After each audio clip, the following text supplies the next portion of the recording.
Wait, folks, how y'all doing? Yeah, a our no-name pellet grill is really worth it. You know, nobody's ever heard of the KingChii, and I know a lot of you see these things on Amazon. That's where I got it from, and it was quite the deal. And it's portable, and it's a pellet grill, and it's got a lot of the same stuff that a lot of other pellet grills have. So we're gonna dig deep into this one today. Is it really worth it? Is it a chance you should take? Let's get started. All right. So one of the things that intrigued me of this was $3.99, but there's a $100 coupon. So this was $300. And it's 300 square inches, 305 square inches. And it says it has a PID controller. A lot of cool little things going on with this. There is some stainless steel, the burn pot stainless steel. We'll take a look at that. We'll look at some other stuff too. It has a PID controller. And if you're looking at that controller, and let's look at it kind of close here. Just want you to take a quick glance at that and look at the new controller that's on the Z grills. And boy, I tell you what, they're pretty much identical. So let's take a look at a couple other things, but you know what? Let's just compare this. Since this is kind of portable, not as portable as one of the suitcase styles, I'll just point at the Pit Boss there. Not picking on Pit Boss, but just point at it. But let's take a look at the price of some of these portables, the suitcase style, as compared to something like that. So there's the price of the Pit Boss, the same price. So you gotta wonder, you know, are you getting a little bit more grill here than you are with something like this? It's just a thought. All right, we'll talk a little bit more about the specifics. There's your dimensions of it if you're wondering. You can go on Amazon and find it. But the weight is 80 pounds. So from a portability standpoint, you know, it's probably best for 2 people to carry this. And I'll show you the handles they have. And it does have a 11-pound pellet hopper. And the cooking temperatures, they say, are 160. That's kind of low. To 450, which is, we're going to be checking all that out. Let's take a look. Let's take a walk around. So there's what they're calling the PID controller. What's weird about this is I searched the world over through the boxes and everything. They didn't even give us one probe. There's no probe. So that's kind of a strike against KingChii right there. 11-pound hopper. Okay, for a portable pellet grill, that's good size. They got a beefy handle on this side, acknowledging that this may be a 2-person lift, and a beefy handle on this side. There's your grease cup that comes out of the back and is easily removable. In the back, no chimney, but they do have a rain guard on the vent holes also. It's nice that they put that there. All these thumb screws are just for the legs itself. Pretty unique way of locking it in. I've already played with it a little bit. It does work, and it is pretty sturdy once you get it stood up, but we'll show you that. Let's take a look at the... I got a light in there so we can see, but you've got 2 removable porcelain grates here, and your dimensions are 21 long by a little shy of 16. Let's call it 15 and a half. Right, so there's the grease tray, and I think that's steel. And you see they've got just a spout in here where the grease would go, and that spout is one piece and goes right out to the... So super simple on that, and I like the fact that that's nice and big and removable.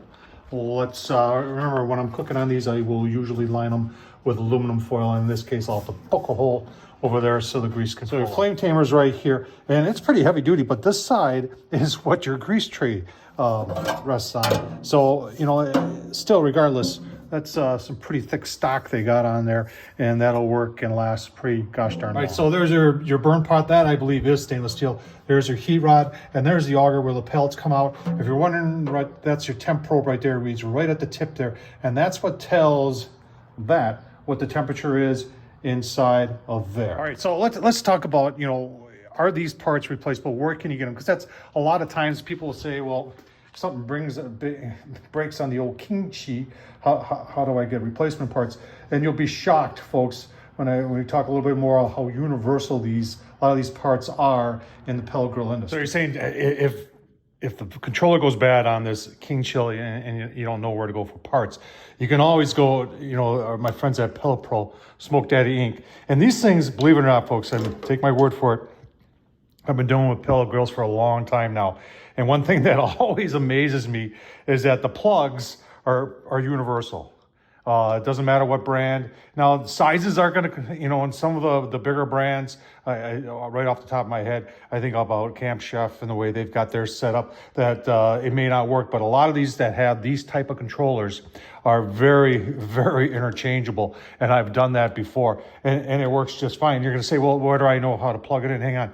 I'll show you how you know where to plug everything in. While we're looking at the inside, the auger motor, you can get those also at Pellet Pro. And once again, they are pretty universal. And there's the, You can see the bolt right there to replace it. So on the back of the pellet hopper lid, they've got everything labeled, the colors and where it goes. It goes to the motor, goes to the blower, goes to the igniter, goes to the controller, goes to the probes. And same thing with the back of the box on the Smoke Daddy pellet probe controller. Shares, so you got a diagram right there. So you shouldn't really, the parts are out there, they're available. So you don't have to really be overly concerned. And this is actually a nice upgrade to any pellet grill. Same thing with the burn pot. You can buy burn pots. This is another one from Pellet Pro. They sell a lot of pellet grill stuff. So, and it's the same exact size. Same thing with the hot rod. And those are going to be your biggest wear items. Probably number one biggest wear item is going to be the hot rod. Then people usually have maybe issues with their controllers. Occasionally people have problems with their burn pots, need to replace that. And sometimes with the augers. But a lot of times, and even the inside probe that's inside the grill, that's where this goes. And those are, believe it or not, they're pretty universal. All right, so now you saw that, we're gonna show you what it takes to stand it up. So we're gonna loosen up this one down here on both sides, and that's for the wheel side. And then we're going to stand that up partially, and then we'll show you how the other legs. All right, so you'll loosen up that one. You gotta play with it a little bit, folks, but it's super simple to do. And then you just get everything, it slides right in. There is a locking nut right there, and there, and then you just lock those two into place. That leg is good. Now you just lift up the other side and repeat. All right, there it is. Play around with it a couple times, folks. It's actually kind of simple to do, and I like the fact that you don't have to take any of those locking devices off. They always stay there. Just loosen them up, and everything slides real nice. And after you do it a couple times, you get the hang of it. Let's measure how high it is off the ground, because it's kind of small. All right, grill grade height is 28 inches. All right, folks, we got first fire on the KingChii. Put it all back together. We're gonna set at 225. I'm gonna put my pucks in there and see how accurate. All right, set to 225. Counts in 5-degree increments. And I just want to take a look at the pucks here. See, it's down to 215. It's been kind of, first of all, it went to 225 right away, and then it shut itself pretty much down, went to 180, and it's been slowly climbing back up to 225. Some of these smaller pellet grills do that. If you notice though, it is smoking like crazy. All the way it's been smoking, going through smoke cycles here. Almost like it's not PID. I don't know how to explain that. But say it's reading 215 right now. Take a look at the pucks, a lot of smoke. And the pucks, well, you can see them, are reading shy of 200, 200, 200, 200. So even though it's reading 215-ish, 220 now, it's reading 200 on the puck. So not overly accurate. Let's turn it up to 325 and see what happens. All right, got it set to 325. It went up the temperature right away. It went to 340, and now it worked its way back down. Let's take a look at the pucks. I'm starting to get a feeling that I know what's going on here. So let's take a look at the pucks, and that'll tell the real story. Yeah, see the pucks 275. They are consistent 275. Almost in the back, it's a little bit warmer, about 295. So you're saying, Tom, what do you think the problem? The problem is this: is where the probe is located and the fire pot. Remember, the fire pot is right here. And there is a gap there, and that hot air is coming right up at that probe. So that probe needs to be either moved or it needs to be 90 degrees so it's further in. Remember, it reads at the tip.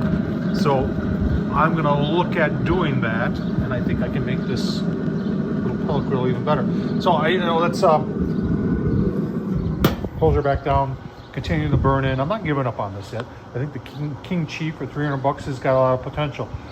Give me my final last look. I did put it on high, which is 450. It's at 430 right now. It was at 440 just a minute ago. Take a look at the pucks. The pucks are 350, 375, 400 at the back. The back has been higher. And I tell you what, we're gonna go in a cool down cycle, and then we're gonna give you my final. All right, I got the KingChii pellet grill on cool down right now, folks. I think there's a lot of potential here. There are a lot of positives in here. The heavy duty flame taper, I think the grease tray is pretty heavy duty. The build quality is pretty decent. The way the legs operate and fold, once you get used to them, I think you like them. And when they're in the up position, they're pretty sturdy. Things I don't like. there is no latch. It needs to be a latch. You can't have a portable pellet grill without a latch on this. Pellet consumption was, it did very well in pellet consumption. Controller, we got to use it a little bit. I think it's going to be all about that probe right there. I'm pointing at it. That's got to get moved. And we're going to move that and see if we can't make it better just by moving it. And if that doesn't work, we're going to try a different controller, but we're going to make this pellet grill work and work a lot better than it is right now. Hope you enjoyed this. Tom Horsman YouTube. What's your thoughts on, no-name pellet grills, folks? For build quality, I think this thing's pretty solid, and I think we can make it even better. Thanks for watching. Appreciate it.